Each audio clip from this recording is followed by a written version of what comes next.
Good morning. You should all be commended for coming here first thing in the morning after I hear some tequila parties last night. So I have been in security for a long time and in AppSec for some time too. Some of you may remember I actually keynoted AppSec Conference USA in 2010. And so it's kind of fun to come back, and of course the community has grown so much, so it's great to see so many people here. In 2010, I talked about this concept. At the time, everybody was like, I don't know what she's talking about. But you have to ask Jeff Williams. Years later, Jeff Williams' company built this thing, and which was what I talked about in 2010. Now it became WASP and IAST. So today, I'm going to talk about the concept of digital trust and the impact of application security in this era when artificial intelligence is everywhere. So we'll start with a little bit of history, then look forward. Can anybody tell me what this picture is? Yes, ARPANET. This is the very first version of ARPANET. This is the very first time 4 different computers in 4 different places were connected together. It's 1969, and it was before I was born. So the computer in UC Santa Barbara, I think at the time, right? That's right, was trying to send the very first message. They're trying to test if the TCP/IP was working. The very first message Santa Barbara machine was trying to send to the SRI machine is login, L-O-G-I-N. And back then, it was very first time testing. So the person sitting in Santa Barbara would type L, and they're on the phone too. The SRI guy would say, yeah, I got the L, and he would send O, yeah, I got the O. And then what? The SRI machine crashed. So, in fact, the very first message the internet ever sent was low. And it's actually not just that, because after an hour, they reset the machine, and so the Santa Barbara guy started sending the whole logging again. So after LO, what's the next letter? Was L. So in fact, the very first 3 characters the internet ever sent was LOL. So the internet is here to make fun of us all along. Now, back then, there were only 4 machines. You know exactly who was online, which machine you're talking to. Trust in that world was easy. And then 1970, MIT, BBN on the East Coast were connected. And this is 1977. We see that Washington, D.C. is connected, Illinois is connected, Hawaii and London is connected. And these are just sites. And this is the picture of all the machines by 1977 were connected on what was called ARPANET and became later the internet. So at 1977, it's already difficult to enumerate all the machines and enumerate all the users that's connected in this network. So at that time, trust, just being virtual, being in this network, is already a little bit difficult to assess. So today, we have over 4 billion IP addresses on the internet, and with IPv6, we will have a lot more. So trust is an entire different ballgame today than it was back in 1969 and 1970s. So how do we assess trust? To talk about trust, we first have to understand what we mean by trust. Right? In the digital world, what constitutes trust? So when I put my academic hat on, trust is really an evaluation of a predicate, right? So it is asking the question, is this trusted? And what is this? This is typically a sort of a dimensional evaluation predicate. It's identity, it's the interaction, it is potentially the machine, the device, the time of the day, the location, all kinds of context information that goes into the evaluation of this predicate.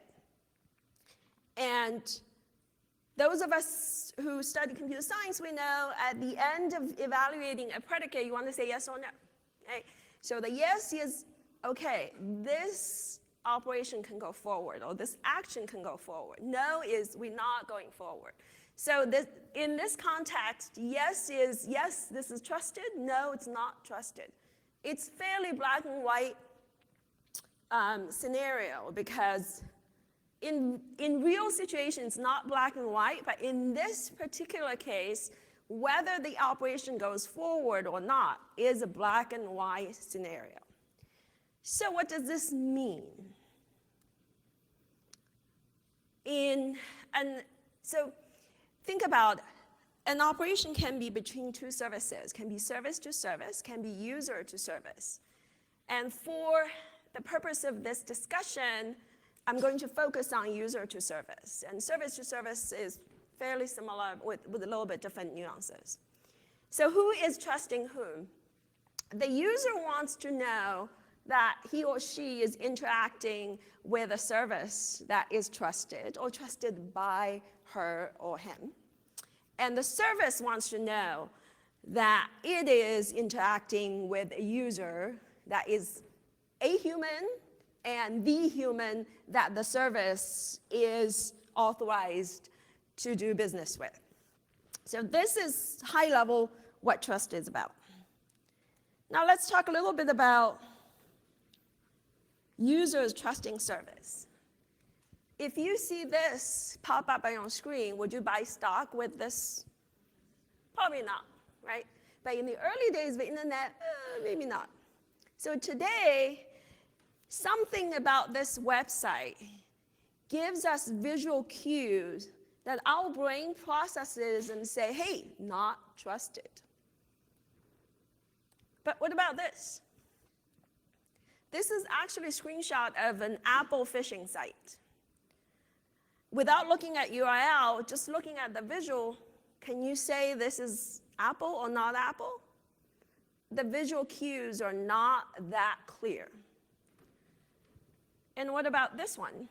This one is actually, I took it 3 days ago, a screenshot of I think it's a national Australian bank. Yes, thank you. And that's the URL on top.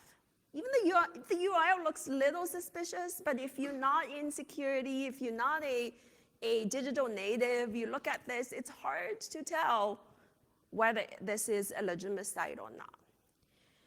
So what that means is there are certain visual cues that we process, and some of them are present in the services that we interact with, but not all the time. So how does a human brain process visual cues and arrive to a decision of trust versus not trusted? So I got interested in this question a few years ago. I started studying some of the neuroscience literature. And what's interesting is in the neuroscience studies, there has not been a definitive region of the brain that is associated with the decision of trusting something or trusting someone. But there is a region in the brain that is associated with distrust. And that region is actually amygdala. It's a little hard to pronounce that word. And some of you may have heard of what amygdala is. It is a little sort of almond-shaped ball of brain tissue, very densely packed brain tissue that is embedded in sort of a kind of deep under the human brain there. And there's one on the right side, there's one on the left side. Amygdala is the part of the brain that processes survival instinct, strong emotions, fear, and apparently now, according to the literature, distrust. So if you see something on the screen that you do not trust, absolutely do not trust, amygdala lights up when they study in the neuroscience way. So amygdala is interesting. It's a little bit larger in male than female, but they process emotions. So it's kind of hard. It's kind of interesting to know this fact and to know that male actually have a hard time processing emotions. But it's interesting to look at neuroscience literature and understand how we arrive to trust decisions physiologically, right? Even though we don't have a definitive understanding of which region of the brain processes trust, there are advances in neuroscience which studies online visual cues to understand how we process warning signals, so how we process trust signals, such as you have a green bar on top of the browser that indicates extended verification certificate. Does that lead to trust? These literatures exist. This is interesting, but I want to switch gear a little bit to talk about how services trust users. Right, so we want to know, the service want to know if I'm interacting with this user or this user. So how do we typically today, from the service standpoint, arrive to a trust decision? It's, as you would guess, a question of authentication. And authentication has many different ways that you can approach an authentication decision. One of the methods is actually fairly static, does not involve a lot of inaction, is biometrics. Facial recognition is one of the methods. Now, I don't know if you guys know what the market average accuracy is for facial recognition. Does anybody know? No. What you want to have is the accuracy is above 98%. But in larger data set tests today, state of art is it's a little below 90%. So it's actually not quite there. But it's getting better. So I actually did some tests. We found sets of similar looking portraits. And in 2017, it's a pretty easy test if you can find good data sets. So I did this test. I used both Amazon and Google Cloud facial recognition to see if there are any mismatch. And so an example is the test picture was mismatched to two of these female pictures were not her. In 2017, these two services both had fairly high mismatch rate. 32% pictures were mismatched for Amazon, 24 were mismatched for Google. Now, this is just for the particular data set, right? When you broaden it up, the stats probably get better. And I used the same data set to test earlier this year, and the mismatch rate has gone down. So the algorithms are getting better, getting more accurate, but still not 100%. Has anybody read this article by ACLU about 2 months ago? ACLU did this test. They took the pictures of all the members of the US Congress. How many are there? Test for you. How many members in the US Congress? Oh, you passed. 535. It's both the House and the Senate. 535 pictures. And then they took a database of criminals' portraits. There are about 10,000 of them, I think 15,000. And then they run through Amazon's facial matching algorithm. So they found 28 members of the US Congress were mismatched to pictures in the criminal database. 28, right? 28 out of 535, that's 5%. 5% mismatch. And one thing is interesting is, in the 535 members, about 20% are men and women of color. In the mismatched set, 39% were men and women of color. So what does that mean? That means the algorithm performs poorly for people of color. And if you trace back to see how the algorithm works, is because the training data, they had less training data for people of color than they had for Caucasian. Another two examples that some of you might have heard. This article just came out about Amazon a few days ago.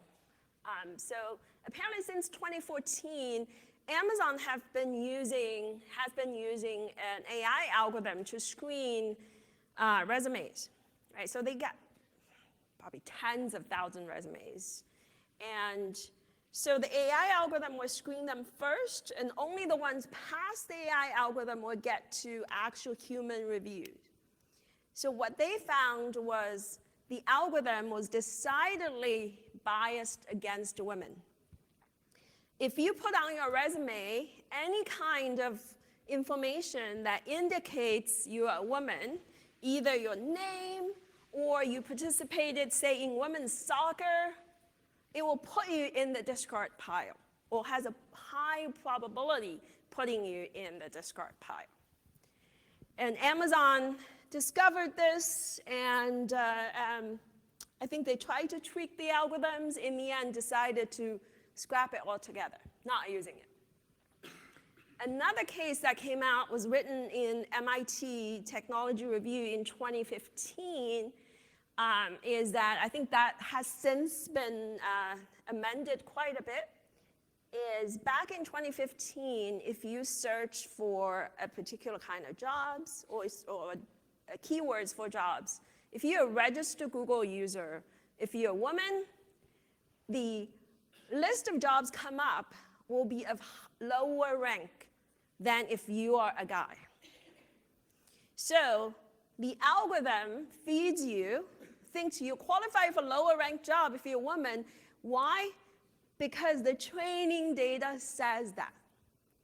In the training data,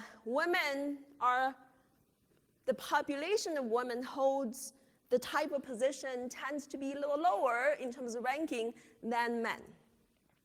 So the question then, there's a debate in the artificial intelligence community is, has the algorithm done anything wrong? Should we fix it? What do you think?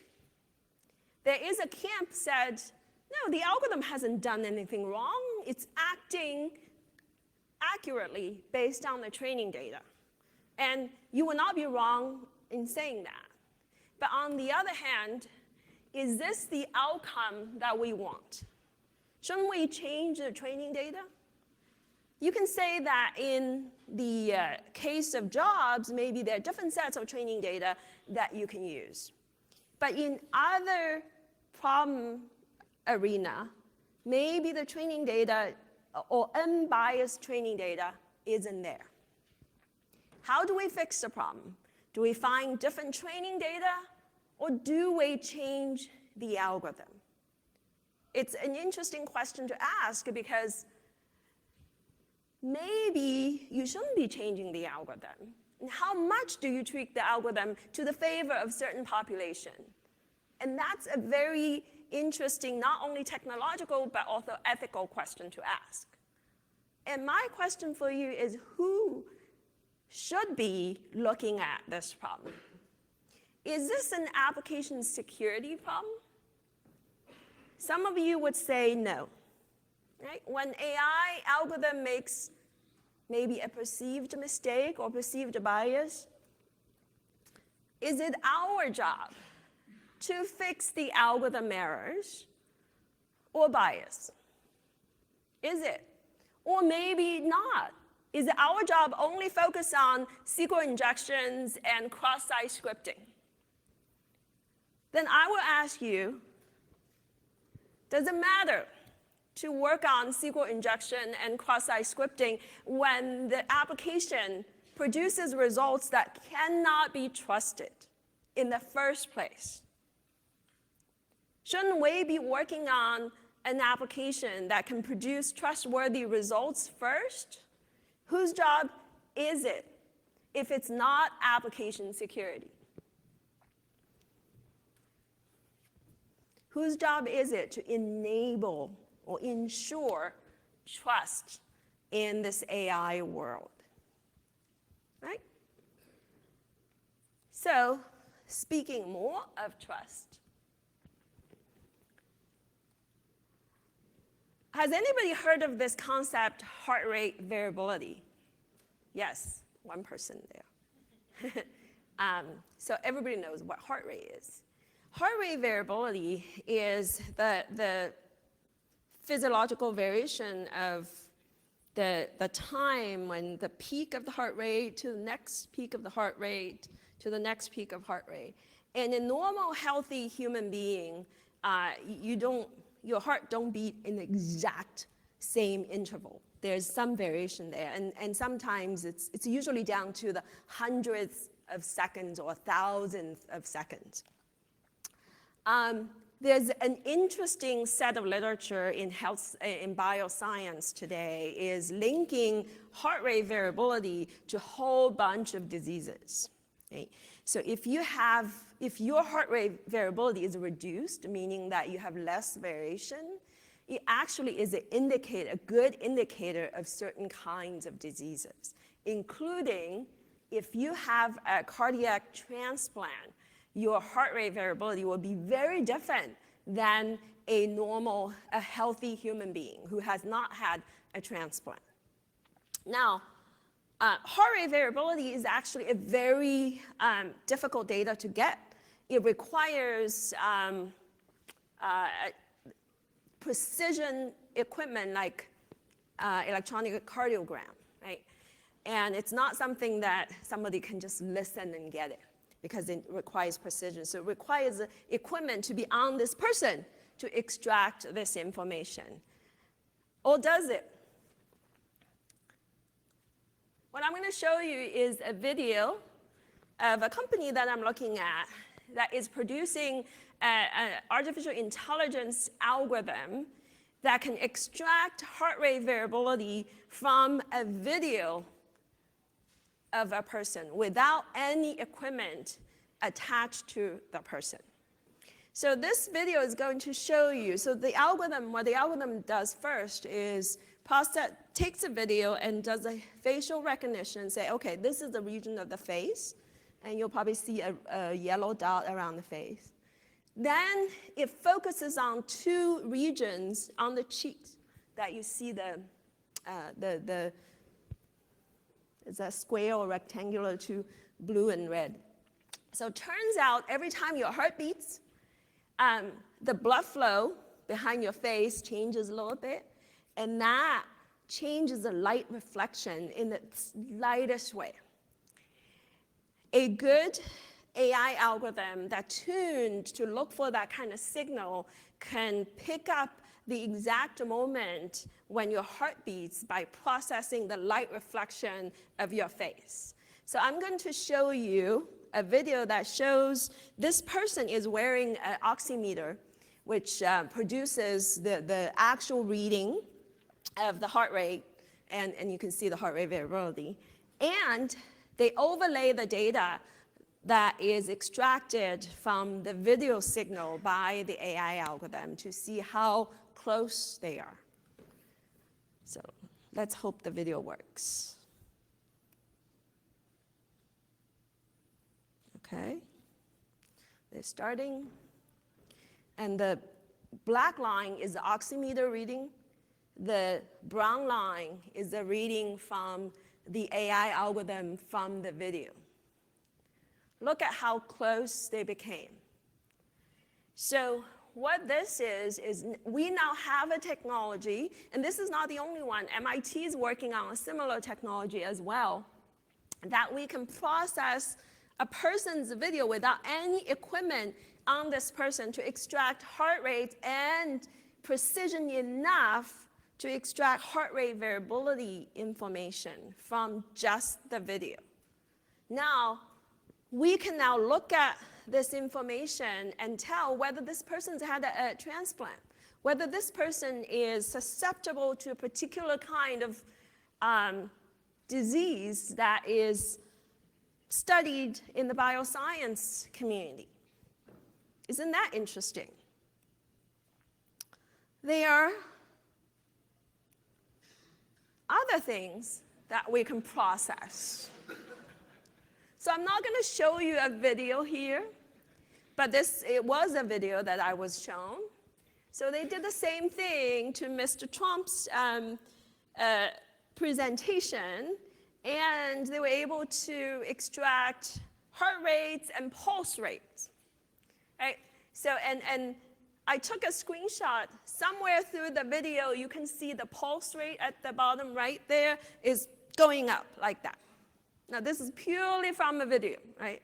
So is our president getting excited, or is he lying? All this information is from a video, like no equipment on him. So that's the interesting part is now, of course, I'm saying this, but this algorithm is purposely designed for this, right? So you cannot take a video and feed into TensorFlow and get the same results. You can't. This is a proprietary, purposely designed algorithm to process this kind of information. But the high order bit is the technology exists today. Imagine that there's also literature on tying certain kind of heart rate variability to this, the susception of, what's the word? If you're susceptible to seizure, right? Imagine that somebody sitting behind a camera can use AI algorithm to know that you're susceptible to seizure. Imagine you're head of state or you're CEO of a company, and imagine they will feed you a video that has certain frequency to trigger seizure. And this is entirely possible today with this kind of technology. So, coming back to application security. This is a price of vulnerability of 0 days in 2017. Price goes up on a higher roll. The top one, there's a iPhone 0 day was sold for $1.5 million in 2017. So this is the price of 0 days today for application vulnerabilities. Now, my question for you is, how much would you pay for vulnerability indicators of human vulnerabilities? Right? So are we, in a few years, are we going to be looking at same kind of data for sale on the underground market because AI has advanced enough to extract human vulnerability information? And imagine you're head of state, how much would your vulnerability data cost? And this is not too far from reality today. So trust is a very interesting thing for services needing to trust users. So we're looking at today, we can look at identities, we can look at facial structures, we can look at biosignals as I just showed you. You can do human-computer interaction, and then a whole bunch of context. You more or less can get to the right answer, but can you get to the right level of trust as artificial intelligence advances? That's an interesting question to ask. So if you look at how close artificial intelligence is to passing the Turing test, there are a number of different tests we can do. First one is natural language processing. And then the complexity goes up from there. We can have the artificial intelligence process audio, video data, perform some kind of physical tasks, and process emotions. And in the end, I always think if there's one day an artificial intelligence is able to deceive us, is perform actual deception, then we're in trouble. So let's look at the progression of this, right? In natural language processing, we are dangerously close to passing the Turing test. And I don't know how many of you have read this 2014 test on Eugene Grossman, which is a chatbot in, I think, University of Leeds in UK performed this test. And they had the chatbot, and they had 100-some humans sitting in front of the computer and talking to the chatbot and going through certain timed interaction. Then at the end, they are asked the question, is this a human or is this a computer? So 33% of humans said, yep, I was talking to a human. So 33%, at that time, they declared Turing test has been broken. But this result was disputed later because there are certain limitations of what you can ask, what question can ask, so it doesn't quite fit the complete Turing test. But the high order bit is we are dangerously close in natural language processing without any other interaction being performed to be close to passing the Turing test. Everybody have seen this, right, CAPTCHA? But have you noticed that recently less and less websites ask you to put in CAPTCHA, but they're asking you to perform this, right? So why do you think they're moving from CAPTCHA to a check mark, say I'm not a robot? Does anybody know? What? So I can't hear very well, sorry. But the reason that is actually better is the computer has asked you to perform a physical task, which is move the mouse to click in that box. And the speed at which you move the mouse, there's an AI algorithm sitting behind the service and say, hey, does that look like humans moving? Or does that look like a computer's moving? So this is going from sort of a natural language processing type of interaction to performing a physical task, right? So again, we're going up the complexity ladder. Another thing I want to talk about in this general arena is, have you heard of the concept of adversarial samples? Adversarial samples is a very interesting set of research in artificial intelligence. Basically says, can we find a particular set of data set that fools the algorithm into reaching a false conclusion? So this is actually a fairly famous paper from Google AI research. So you have a picture of a panda. Right? Anybody can see it's a panda on the left side.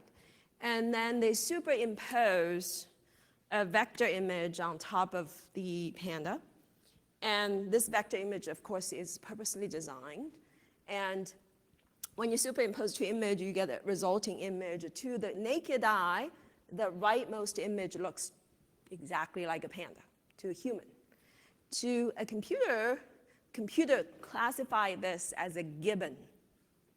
Now, that's the differentiating conclusion by an AI algorithm and a human. So this example can be used in different things. It can actually differentiate between human and computer, which is a good thing, but can also be used to attack an AI algorithm is actually trying to reach a legitimate conclusion. So there are a bunch of adversarial samples that in the AI community, people are really interested in learning them. Another thing, I don't know if you've seen pictures like this. Does it look like 3D? This is actually in Kazakhstan. They have these, it's a flat picture. They printed and put on the road, but it looks exactly like 3D. And they made it to look like this. Now imagine you put this in front of a self-driving car, right? So what is the car going to do? What decision is the AI algorithm going to reach? And this is also another example of adversarial samples. So a question to tie this back to application security is, if you're an application security person and the application you're trying to protect is an AI application, is testing against adversarial samples part of application security? Shouldn't that be part of penetration testing? Do we actually do that today? How do we test our algorithm so make sure it is robust against adversarial samples? My personal opinion is that is part of application security, and we should start doing it. Beyond just vulnerabilities of specific lines of code. And as AI gets more and more sophisticated, today, to reach a trust decision of service, trusting user, you want to make a decision on a problem that is easy for human, but difficult for computers. So that you can say, okay, I am talking to a human, not a bot. But those problems are getting rare and rare to find because artificial intelligence is getting better, computing resources are getting cheaper. So with that, who then can safeguard trust in the artificial intelligence era? I think we, as application security community, has a lot to play in this. Not only we're going to ensure the implementation of the algorithm is secure, has no bugs, we have to go up the stack and ensure the algorithm itself is robust, is robust against adversarial samples, is producing robust business outcomes in a way that not only guarantees precision, but also guarantees social fairness, maybe, for some applications. So with that, this is my contact information. Please send me an email if you're interested in learning